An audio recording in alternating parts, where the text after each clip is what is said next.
कैसे हैं आप लोग। आज मैं आप लोगों को सिखाने वाला हूँ ई टैब में कॉलम कैसे असाइन करते हैं। कल हम लोगों ने सीख लिया था कि कॉलम कैसे फ्रेम कैसे डिसाइड करते हैं। उसके पहले मैं आपको एक बार वापस से रिवाइज करवा देता हूँ कि हम लोगों ने फ्रेम को से जो सेक्शन है उनको कैसे डिफ़ाइन किया था। सबसे पहले हम लोग क्या करते हैं, जब भी अगर हमें कोई सा प्लान या कोई सी बिल्डिंग को डिज़ाइन करना हो तो सबसे पहला स्टेप है ग्रिड बनाना, जो हम पहले बना चुके हैं। उसके बाद आता है मटेरियल प्रॉपर्टी। सबसे पहले हमको मटेरियल डिफ़ाइन करना होता है, पहले हम लोग कर चुके हैं। मैं आपको लोगों को एक बार फिर से बता देता हूँ कैसे करना है, ठीक है। तो पहले हम लोग मटेरियल में गए। मटेरियल में हमारे यहाँ पे आएगा add new material, add copy material और मॉडिफाई। और यहाँ पे हमारे ऑलरेडी इनबिल्ड कुछ मटेरियल डिफाइन रहते हैं जो ई टाइप की तरफ से होते हैं, ठीक है। तो सपोज़ अभी हमारे पास क्या है कि FE345 पे M30 है, HYSD 415 पे टेंडन और HYSD 500 है।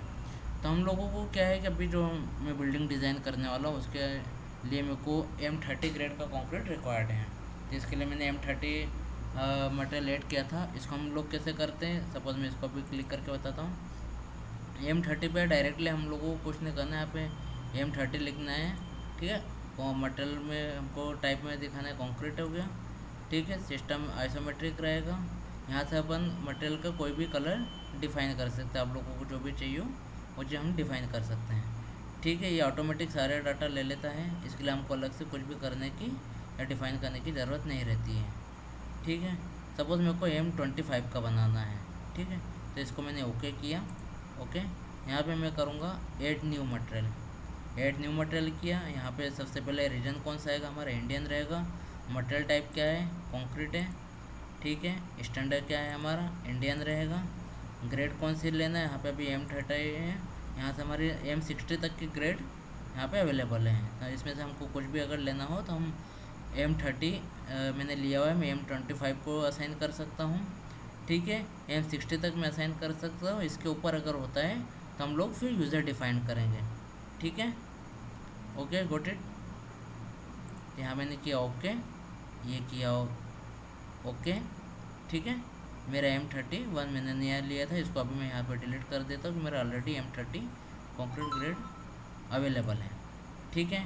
वैसे हम सेम स्टील के लिए करेंगे। तो स्टील के लिए हमको क्या लगेगा, स्टील में हमारा रीबार यूज़ करते हैं। ऐड न्यू मटेरियल किया, यहाँ पे इंडियन सिलेक्ट किया। मटेरियल में यहाँ पे क्या है, कंक्रीट है, एल्यूमिनियम है, कोल्ड फॉर्म्ड स्टील है, रीबार है, टेंडन है, मेसनरी और अदर है, ठीक है। तो यहाँ पे हम लोग क्या यूज़ करेंगे, रीबार, ठीक है। रीबार में हमारी कौन कौन सी ग्रेड अवेलेबल है, माइल्डेस्ट 250 है। जनरली इसको भी हम आजकल यूज़ नहीं कर रहे हैं। हम लोग क्या करते हैं, HYSD ग्रेड 415 यूज़ करते हैं फॉर स्टीरअप के लिए, और HYSD ग्रेड 500 यूज़ करते हैं हमारा हायर मेन रेनफोर्समेंट के लिए, ठीक है। 550 तक हम लोग यूज़ करते हैं, ओके, गॉट इट। यहाँ पे हमने किया ओके। इसको मैं अभी कैंसिल कर रहा हूँ क्योंकि मेरे पास ऑलरेडी HYSD 500 और HYSD 415 मटेरियल डिफाइन है, ठीक है। यहाँ मैंने कर दिया ओके। अगर आप लोगों ने यहाँ पे ओके नहीं किया तो ये हमारा कोई भी सेव नहीं होगा। अगली स्टेप हमारी क्या आती है, सेक्शन प्रॉपर्टी। सेक्शन प्रॉपर्टी में कौन कौन से सेक्शन आएंगे, हमारा फ्रेम सेक्शन रहेगा, टेंडन सेक्शन रहेगा। टेंडन हम लोग कब यूज़ करते हैं, जब अगर हमको पी स्ट्रेस या पोस्ट टेंशन स्ट्रक्चर डिज़ाइन करना हो। फिर स्लैब सेक्शन होगा, डेक सेक्शन होगा, वॉल सेक्शन होगा। रेनफोर्समेंट बार साइड असाइन कर सकते हैं, हमको कौन कौन सा चाहिए। लिंक सपोर्ट प्रॉपर्टी डिफाइन कर सकते हैं। ये लोग अभी हम लोग कोई यहाँ पे कोई यूज़ नहीं है, ठीक है। तो पहले हम क्या करेंगे, फ्रेम सेक्शन पे जाएंगे। फ्रेम सेक्शन पे गए तो हम यहाँ पे क्या करेंगे, मैंने ऑलरेडी क्या किया है, जो मैं प्रोजेक्ट अभी कर रहा हूँ उसमें मैंने बीम कॉलम के जो सेक्शन है वो असाइन कर चुका हूँ। तो आपको मैं एक नया सेक्शन बनाना बता देता हूँ, क्योंकि मैंने क्या किया है, मेरे पास जैसे अगर बीम देखोगे तो मैं अभी प्लान ओपन करता हूँ, ठीक है। यहाँ पे मेरा बीम का साइज़ क्या दे रखा है, 230 बाई 500, ठीक है। ये हमारे यहाँ पे जो भी ड्राफ्टमैन रहता है, ये एक रेंडम उसका जो भी रहता है अभी सेक्शन डिफाइन कर दिया है। बाकी फाइनल सेक्शन हमारा वही रहेगा जो इस पर डिज़ाइन आएगा। इसके बाद हम लोग ऑप्टिमाइजेशन करेंगे, ठीक है।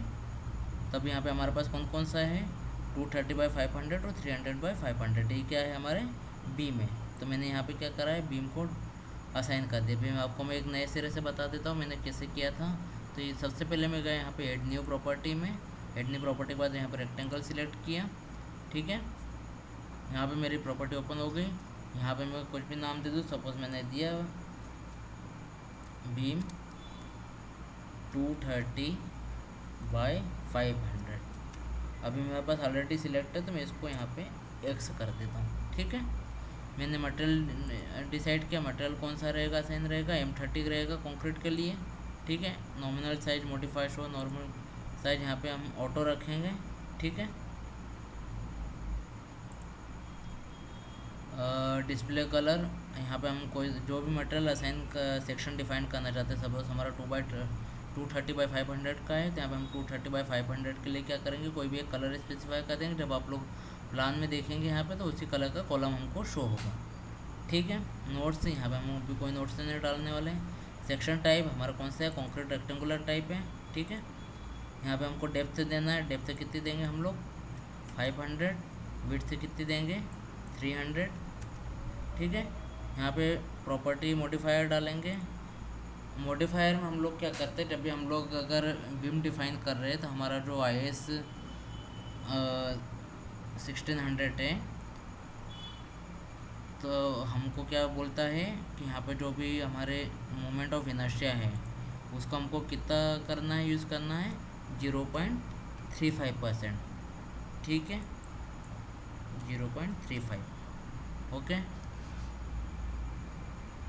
यहाँ पे मैंने किया ओके। ठीक है, अब यहाँ पे मैं होगा मॉडिफाई रिबार सेक्शन में। तो रिबार सेक्शन में सबसे पहले हम बीम पे डिसाइड सिलेक्ट करेंगे। तो बीम में हमको यहाँ पे क्या पूछेगा, लॉन्गिट्यूडिनल बार कितना रहेगा हमारा 415, और कन्फाइनमेंट बार टाई बार। लॉन्गिट्यूडिनल बार हम क्या यूज़ करेंगे 500, और कन्फाइनमेंट हम क्या करेंगे HYSD 415। ठीक है, इससे ऊपर हम नहीं कर सकते, ये हमारा IS 456 में लिखा हुआ है। ठीक है, यहाँ पे हमको कवर प्रोवाइड करना है। तो कवर हम लोग जनरली कितना प्रोवाइड करते हैं 25 mm का बीम में और 40 mm का कंक्रीट में। ये हमारा अलग अलग रहेगा एज पर फायर कंडीशन। हमारा कितना फायर ओवर के लिए हमको स्टेबल करना है उसके लिए हम लोग यहाँ पे कवर चेंज करेंगे। तो जनरली हम लोग अभी 25 यूज़ कर रहे हैं। ओके, यहाँ पे क्या हमने ओके। ठीक है, यहाँ पे ओके कर दो। ठीक, ओके, ये हमारा नया सेक्शन बन गया बीम के लिए। सेम हमको कॉलम के लिए करना है तो नई प्रॉपर्टी ओपन की, add new property, rectangle use किया, यहाँ पे हमने डाला कॉलम। अब यहाँ पे मेरे कॉलम अलग अलग तरह के आ रहे हैं, 300/500 आ रहा है, 350/500, 350/600, 350/700। तो मैं क्या करता हूँ, मैं डाल रहा हूँ अभी यहाँ पे 350/350। ठीक है, तो यहाँ पे मैं क्या डालूँगा सेक्शन 350 डेप्थ मेरी और 350 विड्थ। ठीक है, मॉडिफाई शो मॉडिफायर तो हम लोग कॉलम के लिए क्या यूज़ करते हैं 0.7। ठीक है, बाकी सब सेम रहेगा। ओके किया, यहाँ पे मॉडिफाई शो रिबार में आएंगे, हमारा ऑलरेडी डिफ़ॉल्टली कॉलम सिलेक्टेड है। लॉन्गिट्यूडनल बार हम क्या करेंगे HYSD 500, कन्फाइनमेंट बार हमारा कितना है 415, कॉलम हमारा रेक्टेंगुलर है, कन्फाइनमेंट बार 28 है। चेक और डिज़ाइन तो हम रिकमेंडेशन क्या करेंगे, रेइंफोर्समेंट को डिज़ाइन के लिए करेंगे। ठीक है, क्लियर कवर हम कितना लेंगे 40 लेंगे। Number of longitudinal bar along third direction face. तो ठीक, तो यहाँ पे हम लोग क्या करते हैं, जो भी हमारा कॉलम का साइज होता है, सपोज हमारा अगर 400 होगा तो हम लोग यहाँ पे कितने करेंगे 4 बार। 350 है तो हम लोग यहाँ पे 3 लेके चल सकते हैं। ठीक है, इसको भी हम 3 कर देंगे, मतलब हमारा जो भी रेइंफोर्समेंट बार है तो एक्स में 3 रहेगा, वाई में 3 रहेगा। ठीक है, लॉन्गिट्यूडनल बार साइज हमारा कितना कर दें हम लोग, लॉन्गिट्यूडनल बार के लिए हम लोग करते हैं यहाँ पे इसको यूज़ करते हैं हम 16, और कॉर्नर के हम लोग बढ़ा देते हैं, कॉर्नर के कितने कर लेते हैं हम 20। ठीक है, यहाँ पे इसका एरिया लिख के आ गया। ओके, कन्फाइनमेंट बार का हमारा बार यूज़ जनरली हम लोग 10 mm और 8 mm यूज़ करते हैं। ठीक है, तो यहाँ पे अभी मैं 10 mm लेके चल रहा हूँ, क्या मैंने ओके। ठीक है, यहाँ पे कर दो ओके। यहाँ पे मेरा ऑलरेडी बना हुआ है तो मैं इसको एक्स कर देता हूँ। ठीक है, यहाँ पे कर दिया मैंने ओके। तो ये लोग आज हम लोगों ने क्या सीखा है कि फ्रेम में सेक्शन कैसे डिफाइन करते हैं, टैब में हम लोग सेक्शन प्रॉपर्टी कैसे डालते हैं। ठीक है, कल हम लोग सीखेंगे कि इसको असाइन कैसे करना है। ठीक है, आज के लिए इतना ही। Thank you. अगर आपको डिटेल में एटेप सीखना है तो मुझे कमेंट करिए, मैं एक नई बैच चालू करने वाला हूँ जिसमें मैं आपको बेसिक टू एडवांस पूरा एटेप सिखाने वाला हूँ। ओके, और अगर आपको कोई डाउट हो तो मुझको कमेंट में करें, और इस चैनल को सब्सक्राइब करें, लाइक करें और शेयर करें, ताकि आपके दोस्तों को हिंदी में एटेप सीखने को मिल सके। Okay, thank you.